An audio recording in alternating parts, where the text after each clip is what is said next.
Hello dojo friends, I thought you might enjoy spending some time with me today on cleaning this short ninja Tanto here. I don't know if I've shown this before. I had someone look at it in a video and ask, hey, can we see that? I don't think I've ever featured this before. I know I've done videos on these ninja toe here, but I don't think I've done one on the Tanto itself. It's possible I'm wrong, but I wanted to clean it today. I haven't done that in a month or so, so I was thinking of taking it apart. This is what they call the Sho Kosugi ninja toe. Now, here are some movies that you might have seen if you're old like me. Here we have Ninja 3, Pray for Death, Revenge of the Ninja, Enter the Ninja, 9 Deaths of the Ninja. A lot of these movies had a Tanto like this in it. Of course, Sho kind of designed his own sword here, and he always had a companion dagger that he would keep on his belt as a secondary weapon. And it's a really beautifully designed sword. I absolutely love this matching set here, and you can get these online. So let's put this big one aside, and if you ever want to see me clean this and take this apart someday, write in the comments below, can you please show us the large ninja sword and how to clean it and take it apart, and I can do that for you in a separate video. But today I want to work on this one here. Now, a couple things people always ask is how long is it? So we will measure. This is 22 inches total length, and the blade is, you measure from the habaki, it's 13-inch blade here. Take a look at this beauty. This is a fantastic looking sword. It is, I think, T10 steel, very highly polished. You don't see too many swords this highly polished for this price range. Let me do a quick weight of the sword. So let's see, this sword weighs about 2 pounds, roughly. Pretty good. That's not bad. It's a nice short sword. Let's go over just a couple features of it. It has kind of this teardrop saya here, which looks like it's wet. The way that they paint it is really kind of fun because it doesn't show scratches as bad, although this has a scratch or two on it. And it has this wrapped kind of rattan look here, and it's all painted over. There is no sageo cord. I took that off at some point, and you can see there is a scratch here on the surface. I don't know what happened to that.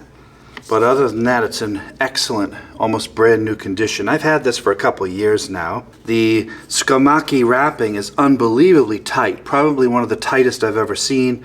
That will not at all move. I don't know if the ray skin is real or not. It doesn't look real, but it might be, but it doesn't have any large nodes or anything.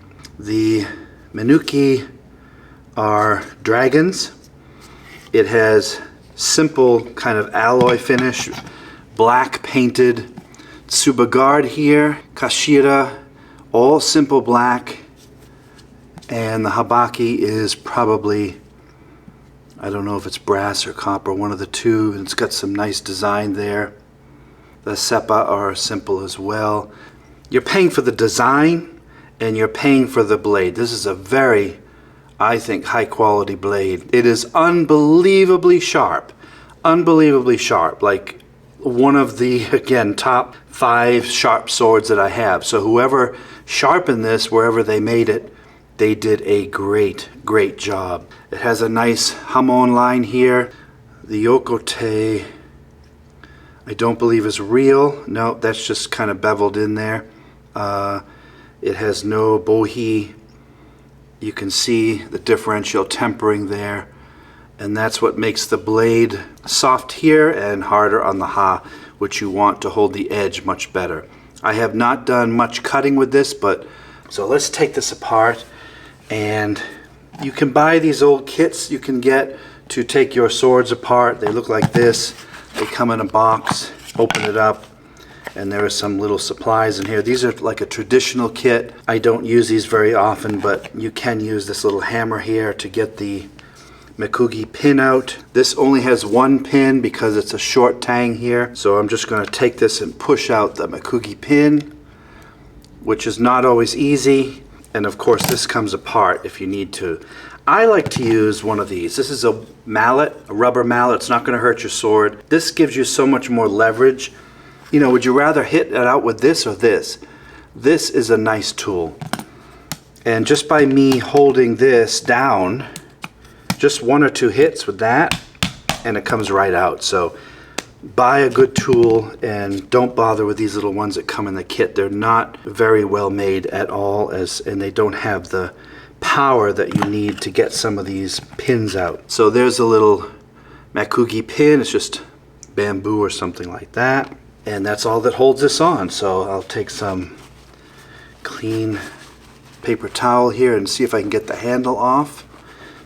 I don't think the traditional method is going to work as far as getting this handle off, because this isn't like a high quality sword. What I'm going to do is put a piece of paper towel here and just give it a little whack. There we go. Didn't take much. And let's take this apart. So I'm going to remove the handle. There it is. It's short. I don't know what that is. 5 inches, maybe 6. And we have the seppa, the spacer.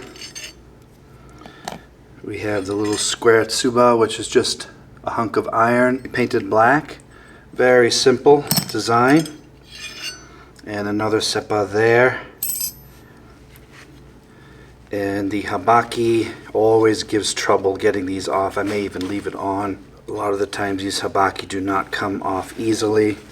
I'm not going to spend a ton of time. It doesn't need to come off. It's not dirty underneath it.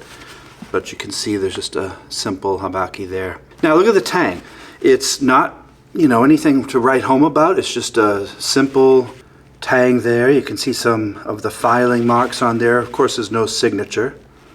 These are, I wouldn't call them mass-produced, but they're not heirlooms or anything like that. But this is a hefty dagger here. This would do the job. I think this would easily go through a car door, cut off anything you need to. This is not a cheap blade, but it's very simple. See? So I don't know if you often get to see a tanto taken apart. Of course, this is a chokuto straight type blade. Most samurai would have had a curved blade, but this is that Sho Kosugi design. Did these exist in old Japan? Probably, but not, it wouldn't have looked like this. This is a modern 20th century design. Designed probably by Sho and maybe someone else he worked with, but this is his particular design that I fell in love with when I watched these movies as a kid. So that's it. It's a very simple disassembly. I'm not gonna wipe this down at all. I mean, you could clean this if you want, but there's no need. It stays quite dry under there. So let's put the seppa back on, if I can remember how, which order. And then we have the guard. I don't think this matters which way it goes. And then we put the handle back here. And then you can put the peg back in. Okay. I can use the traditional kit to clean it, which is fine. You can use the uchiko ball. There's nothing wrong with that, although some people say that that causes abrasion on the blade. I don't know. You'd have to do it so many hundreds and thousands of times to really see a massive effect. I'm just going to use some of this, which is Mother's mag and aluminum polish. This is a very modern chemical here. It works really well. You only need just a touch of this clean. This isn't like an heirloom blade, so I'm not worried about it, but I use this to clean most of my swords, and it's worked very well for me over the decades. So I just spread that on a little bit, as you can see. Turns kind of a white powdery color, and then I take a clean cloth. You can use microfiber. I'm just using paper towel.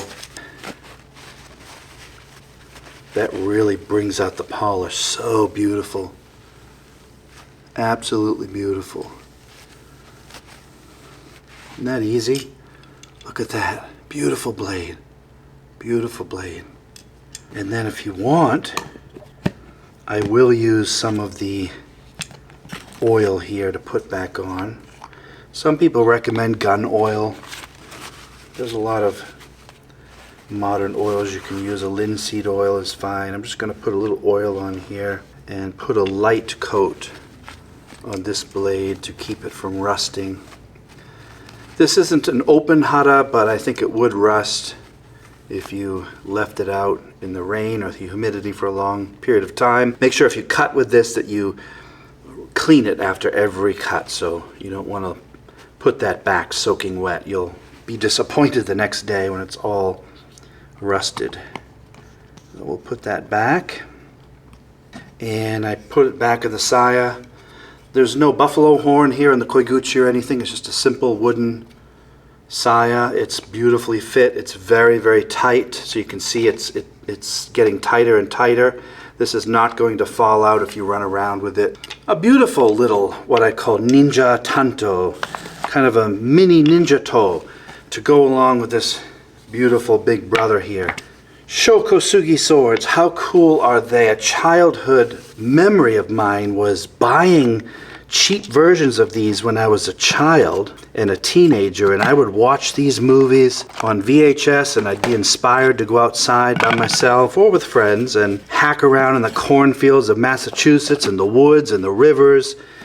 Go out at night, we put on a ninja suit and try to look like Sho Kosugi, and we would put these swords on our belts and our backs, and we'd crawl around and spy and do all kinds of fun stuff. So there you go, there's the Tanto and the big sword. Again, comment below if you want to see that. This again you can find probably on eBay. They come from China, they're Chinese made, I highly recommend them. A Tanto like this is probably $250, $300, but you're also going to pay about $90 of shipping from China. The shipping is where they often get you. You know, you might get this sword for $450 or $400, but then the shipping's $100. So you're going to pay several $100s for these.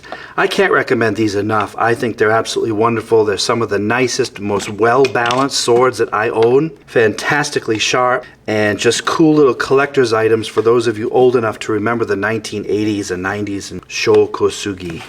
Wouldn't it be cool if we could get an interview with him on this channel? That would be a dream of mine. Maybe it's possible. Maybe I'll reach out to his representatives and see if I can get Mr. Kosugi for an interview. That would be fantastic.